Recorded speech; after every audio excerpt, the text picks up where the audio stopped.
Om Swastiastu, para pemirsa sekalian yang saya kasihi. Pada hari ini tanggal 21 Maret 2023 merupakan hari Tilem Kesange. Di malam hari di Tilem Kesange ini, kita semua sebagai umat Hindu akan melakukan kegiatan mengarak ogoh-ogoh keliling desa. Para pemirsa sekalian, sehubungan dengan adanya kegiatan mengarak ogoh-ogoh untuk menyambut perayaan Hari Raya Nyepi, saya akan mencoba berbagi tentang makna ogoh-ogoh dihubungkan dengan ajaran agama. Para pemirsa, ogoh-ogoh yang dibuat berwujud raksasa yang serem, yang aeng, yang angker, yang rada menakutkan. Itu merupakan sebuah gambaran dari sifat-sifat keraksasaan di dalam diri kita sebagai umat manusia.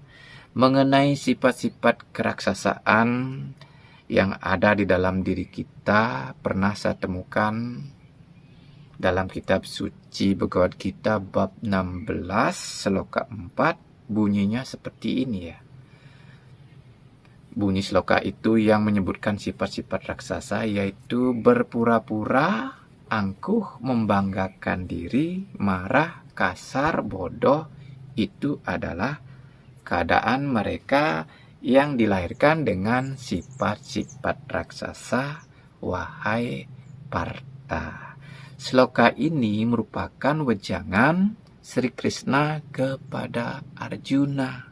Dalam hal ini Sri Krishna memberikan informasi bahwa sifat-sifat keraksasaan itu di dalam diri manusia adalah suka berpura-pura. Dalam hal ini berpura-pura baik, pura-pura polos, berpura-pura dalam agama, tetapi aslinya kita congkak, kita angkuh, suka membanggakan diri, bangga karena kaya, karena harta melimpah, bangga karena jabatan, bangga karena rupa tampan atau cantik. Nah, itu merupakan bagian dari sifat-sifat raksasa yang ada di dalam diri kita. Kemudian kita juga suka pemarah, jadi orang marah lah gitu ya. Pokok cepat emosian. Nah, ini kalau kita amati, kalau kita sadari, ketika diri kita lagi marah, lagi jengkel, tentu wajah kita jadi serem seperti raksasa lah gitu ya. Nah, ketika kita lagi marah dengan wajah serem, aeng, tentu teman-teman kita itu akan menjauh. Dan marahnya bila berlebih-lebih, tentu kita bisa seperti orang kerangsukan gitu. Wah, kayak begitu. Wah, tentu teman-teman kita akan menjauh dia. Nah, kemudian ketika kita marah, selain rupa kita aeng, tentu mata merah. Seiring dengan rasa marah, rasa jengkel itu memunculkan sifat dendam, sifat benci, dengki, akan membuat lidah kita menjadi panjang ya. Nah, panjang lidah kita jadinya kalau kita dari marah langsung jengkel, benci pada orang lain itu ya. Pasti lidah kita itu akan ada kemungkinan menjadi panjang, tetapi bukan panjang secara fisik, secara makna. Nah, kalau kita marah kan umumnya pada seseorang itu akan tergoda, kita suka membuli, memfitnah orang yang kita benci, orang yang kita marah itu, yang kita marahi. Kita akan berusaha memfitnah. Nah, ketika kita memfitnah, tentu kita akan berbicara melebih-lebihi ya, yang tidak ada diadakan biar orang yang kita benci itu semakin susah, semakin sengsara. Itu namanya lidah panjang. Nah, gitu. Di Bali istilah raksasa kadang-kadang disebut juga celuluk ya. Nah, celuluk itu saya panjangkan menjadi cerdas nguluk-nguluk, kan begitu. Bodoh sih bodoh, tapi cerdasnya ya bodoh mungkin dalam hal agama ya bodoh. Kalau kita punya sifat raksasa, kita tidak mengerti agama, tapi kita cerdas, nguluk-nguluk disingkat jadi celuluk. Atau kalau kita mengerti agama sedikit, baru baca buku, kata celuduk saya panjangkan jadi ceramahnya muluk-muluk, belum pada tataran isi, masih kulit. Muluk kan tergolong apa namanya, kulit ya. Nah itu kalau kita lagi marah ya. Kemudian kalau kita lagi marah, kemudian mau tidak mau kita mengeluarkan kata-kata yang kasar, mengumpat, menghardik. Dari kata-kata kasar kemudian tindakan kita menjadi kasar, memukul, menendang, membunuh. Itu nama tindakan kasar karena adanya sifat-sifat keraksasaan. Kita tidak punya rasa belas kasihan pada teman. Pokoknya asal emosi terlampiaskan kan kayak begitu. Juga termasuk mungkin wajah kita kasar, tidak halus, itu bagian atau disebabkan karena diri kita dipenuhi dengan sifat-sifat raksasa. Nah lidah fungsi lain kan untuk makan. Kalau dipengaruhi dengan sifat-sifat raksasa, kita tidak akan mengenal yang namanya batasan tentang makanan, mana makanan halal, mana makanan haram, itu tidak kenal itu ya. Karena adanya sifat-sifat raksasa. Nah selanjutnya setelah kasar adalah bodoh. Jadi kalau kita dipenuhi dengan sifat-sifat raksasa, kita akan menjadi orang bodoh. Dalam hal ini bodoh tidak mengenal ajaran agama. Nah dari sifat raksasa yaitu bodoh, saya hubungkan dengan nama ogoh-ogoh ya. Nah kata ogoh-ogoh ya, saya panjangkan menjadi orang goblok hura-hura. Jadi dalam hal ini kalau kita dipenuhi dengan sifat-sifat raksasa membuat kita menjadi orang bodoh atau orang goblok, kecenderungannya kita jadi orang yang suka hura-hura, berpoya-poya. Kebetulan mungkin kita terlahir sebagai anak orang kaya. Sewaktu kita jadi anak, belum jadi orang tua, tidak memikirkan siapa-siapa dah kita. Karena bodohnya kita menggunakan harta orang tua untuk hura-hura, untuk senang-senang. Mungkin kita lagi dapat warisan dari nenek moyang, dapat blokir contohnya. Karena gobloknya kita punya pemikiran, tidak memikirkan hari esok, harta warisan tersebut kita gunakan hura-hura untuk bersenang-senang, pergi ke kafe, minum-minum, cari cewek. Setelah itu mungkin bisa jadi walaupun kita tidak punya warisan, dapat warisan dari nenek moyang atau dari orang tua, kebetulan mungkin ada masanya rezeki seorang yang memes, gampang lah rezekinya. Nah karena kita bodoh, tentu rezeki yang mudah didapat itu kita pakai pura-pura. Kita tidak mikirkan hari esok. Nanti setelah dimana ekonomi itu rasa sulit didapat, baru kita menyesali diri. Tidak menyesal di belakang hari ya. Di awal-awal sih nggak nyesal, di belakang hari baru menyesal. Sayang gitu. Waktu rezeki mudah kok saya pakai hura-hura ke kafe, minum-minum, main perempuan, habis dah semua rezeki. Kan kayak begitu. Para pemirsa sekalian yang saya kasihi, dalam kehidupan ini kalau kita kaya, banyak harta, kita gunakan berpoya-poya, pasti akan banyak yang mendukung, banyak teman lah kita. Gambarannya seperti ogoh-ogoh, ramai yang mendukung, yang memikul itu. Pokoknya semua orang akan dekat dengan kita. Kita banyak teman, kita jadi orang yang merasa jadi wong agung, jadi orang hebat lah kayak gitu. Banyak teman, banyak pendukung. Tetapi kalau sudah harta kita habis, jadi orang kere, kita bagikan ogoh-ogoh yang ditinggalkan di ujung desa, kemudian dibakar, terbakar ya, terbakar karma, tinggal abu-abunya, puing-puingnya, kan kayak begitu. Para pemirsa yang saya kasihi, sifat-sifat keraksasaan yang tertuang dalam sloka 4 bab 16 dari kitab suci Bhagavad Gita sepertinya selaras dengan dengan warna gelap. Dalam hal ini kata gelap ya, dari warna gelap itu saya panjangkan menjadi galak, egois, liar, ambisi, pura-pura. Nah itu kepanjangan dari kata gelap. Nah kepanjangan dari kata gelap ini ya selaras dengan sloka tersebut. Nah sehubungan dengan kepanjangan kata gelap tersebut selaras dengan sloka tersebut, saya dapat memberikan sebuah pemahaman bahwa sifat-sifat keraksasaan yang ada di dalam pikiran, akal budi, dan hati kita itu bermula dari pikiran kita gelap, pikiran kita kotor, seperti udang menaruh kotoran di kepala yang membuat kehidupan kita mengalami kemunduran, seperti udang lari mundur. Itu kan udang umumnya larinya mundur, tidak maju. Begitulah gambaran kalau pikiran kita lagi gelap, lagi kotor, karena selama hidup kita tidak mengenal ajaran agama untuk membersihkan pikiran supaya tidak gelap. Akhirnya hidup kita mengalami kemunduran.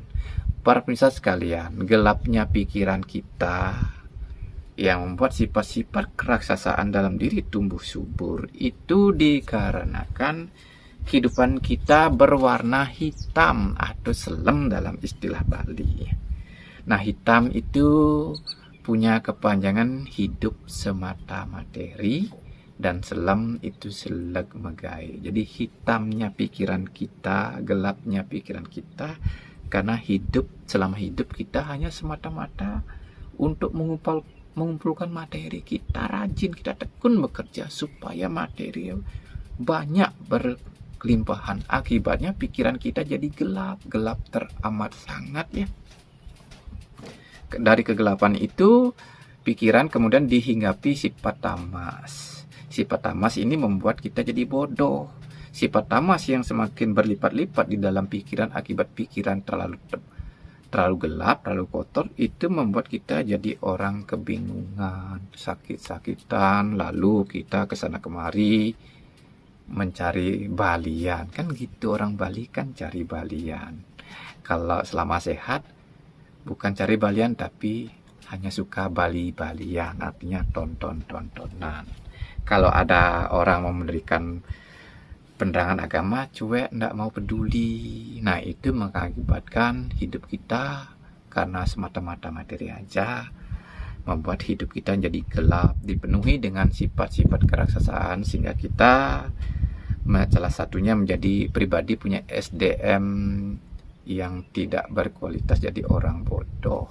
Seperti kebo mau tidak mau kan tinggal di sawah-sawah, bodi gede ya kerja di sawah di saya karena bodoh dulu, tidak ada kecerdasan. Nah, para pemirsa sekalian yang saya kasihi, perlu diketahui bersama bahwa ajaran agama itu diturunkan ya kepada umat manusia, berguna untuk merubah sifat-sifat keraksasaan.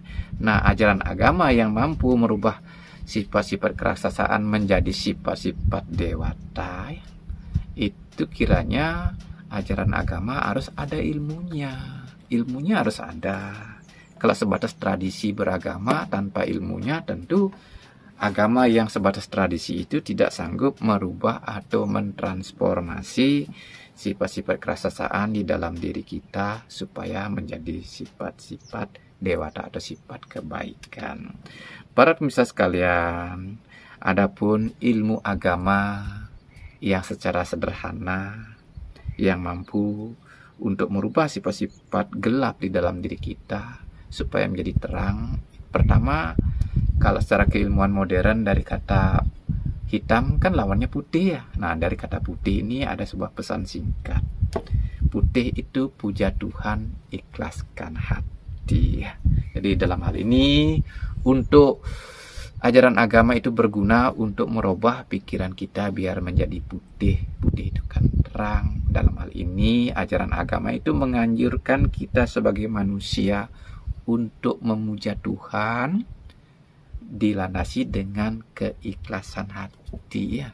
Itu supaya pikiran kita putih, tidak hitam selamanya, tidak gelap selamanya. Jadi dalam hal ini lewat kita mengerti ajaran agama, selain dalam keseharian sibuk bekerja, urusan materi yang buat pikiran jadi hitam, gelap, supaya kita tidak gelap amat, kita harus meluangkan waktu untuk memutihkan pikiran setiap pagi, sore, hari, itu minimal 2 hari, pagi sore dalam sehari 2 kali lah.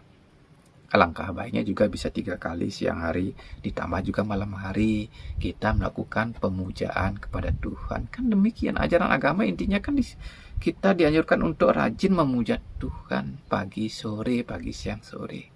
Ajaran agama apapun seperti Islam mengajarkan 5 waktu supaya pikiran kita putih, tidak selamanya hitam. Nah, itu ilmu agama yang saya temukan dari kepanjangan kata putih. Puja Tuhan, ikhlaskan hati. Putih arahnya timur. Timur itu taat ibadah untuk murnikan pikiran dan hati supaya apa? Supaya sinar suci Tuhan menerangi pikiran kita bagaikan matahari terbit dari timur, kan gitu. Timur dalam bahasa Bali artinya disebut dengan nama kangin. Kangin punya kepanjangan kayune kuang-kuangin. Artinya keinginannya dikurang-kurangi, dibatasi lah. Ada batasan, jam sekian untuk sembahyang, untuk memuja Tuhan, biar pikiran kita jadi putih. Sore hari jam sekian, batasi keinginan, maunya kerja-kerja itu batasi, ini untuk untuk memutihkan pikiran, biar pikiran tidak gelap. Kalau tidak pernah sembahyang nanti kegelapan, mau tidak mau akan cari jero balian. Karena orang Bali tidak paham dengan ilmu agama, akhirnya tidak mau cari jero balian. Tapi kalau paham dengan ilmu agama, ya kita harus memutihkan pikiran. Di saat kita bingung, kacau, ruwet, itu pertanda pikiran gelap, dikuasai oleh sifat tamas. Nah, sebaiknya kita harus rajin-rajin memuja Tuhan supaya kebingungan, kegelapan itu jadi lenyap. Kalau di tingkatan keyakinan tingkat lebih tinggi dihubungkan dengan nyepi yang hakikatnya melakukan yoga. Nah, kita punya sifat-sifat keraksasaan di dalam diri, kita bakar dengan api jenana, bukan dengan api biasa. Adapun pembakaran ogoh-ogoh di penghujung desa itu adalah sebuah penggambaran bahwa sifat-sifat keraksasaan di dalam diri kita dibakar dengan api jenana. Nah, api jenana nih, api ilmu pengetahuan ini hanya mungkin muncul atau diketahui orang yang sudah golongan yogi namanya. Golongan yogi orang yang suka melakukan yoga. Yoga artinya menyatukan pikiran dengan Tuhan. Nah, untuk menyatukan pikiran dengan Tuhan inilah dijalani dengan meditasi, mengheningkan pikiran, mendiamkan pikiran dengan cara ini ujung pandang, ujung hidung dipandang gitu loh. Cerita alam. Setelah itu naik ke Kendari. Kendari itu kendalikan pikiran, jangan dibiarkan lari-lari. Nah, itu orang meditasi. Tetapi sebelum meditasi seperti itu juga harus disertai melakukan japa mantra, mengulang-ulang mantra ya.